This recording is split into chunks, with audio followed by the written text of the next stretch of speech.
त्यसले हामी दुईजना त्यसलाई लिएर आयो होइन यता। तिमीले भन्यो नि त्यो दिन बिहान म वीरगञ्ज आएँ के भयो? पत्लाबाट वीरगञ्ज गएर वीरगञ्जबाट स्टाफ पुऱ्याएर अनि घर आयो नि। अनि त्यसलाई पनि लिएर आयो, म सिङ्गराबाट उठायो त्यसलाई, आफ्नो साथीलाई। अनि यहाँ ल्याएर बस्यो अनि हामी दुईजना मन गरे सेक्स गर्न होइन। अनि के अरे हामी आयो यता, अनि त्यो बच्चाहरू खेलिरहेको रहेछ, हामी खेल्न गएको होइन, बच्चाहरू खेलिरहेको रहेछ। अनि त्यहाँबाट चक्लेटको लालच दिएर कतिजना बच्चाहरू खेलिरहेको थियो? 3 जना थियो, 2 जना केटा थियो, एउटा केटी थियो। अनि केटी चाहिँ यही डर के अरे गढीमा रहेछ। पहिलेबाट चिन्थ्यो त्यो नानुलाई? चिन्दैन थियो। जबदेखि त्यो गाडी चलाउन थाल्यो नि, अनि कहिले काहीँ गाडीमा के अरे खेल्न आउँदो रहेछ। त्यो खेल्न आएको समयमा म हुँदैन थिएँ त्यहाँ। अनि के अरे अस्ति चाहिँ भेटाएको थियो, तर त्यसलाई नि गर्न मन लाग्थ्यो। घरमा कोही पनि थिएन, त्यसको नि कोही पनि थिएन, मेरो नि कोही पनि थिएन। लिएर आयो,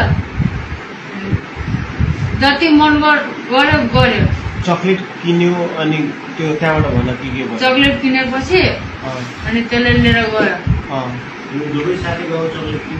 होइन, म एक्लै गएको थिएँ। अनि चक्लेट किनेर आएपछि के भयो? त्यहाँ गयो, बच्चाहरू खेलिरहेको थियो। बच्चाहरू खेलिरहेको थियो, त्यो प्रतीक पनि त्यही थियो। तिनीहरूले हेरिरहेको थियो।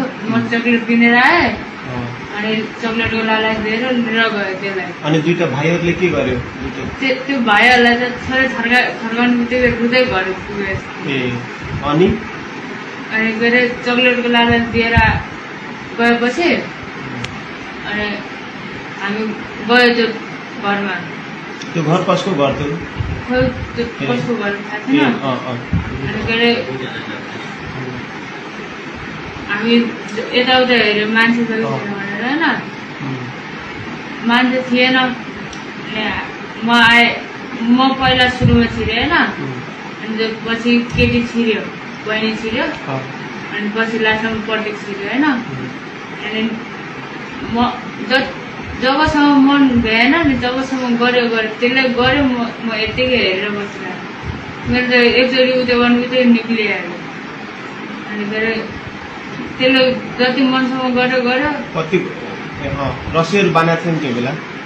त्यतिखेर नि यहाँ मात्रै बाँधेको थियो, मैले पक्रेर बसिरहेको थिएँ, त्यसले उयो गरेर बसिरहेको थिएँ होइन। अनि के अरे जब त्यसको नि भयो नि, अनि त्यसले भने यसले त यो उठ्यो, बिहोसबाट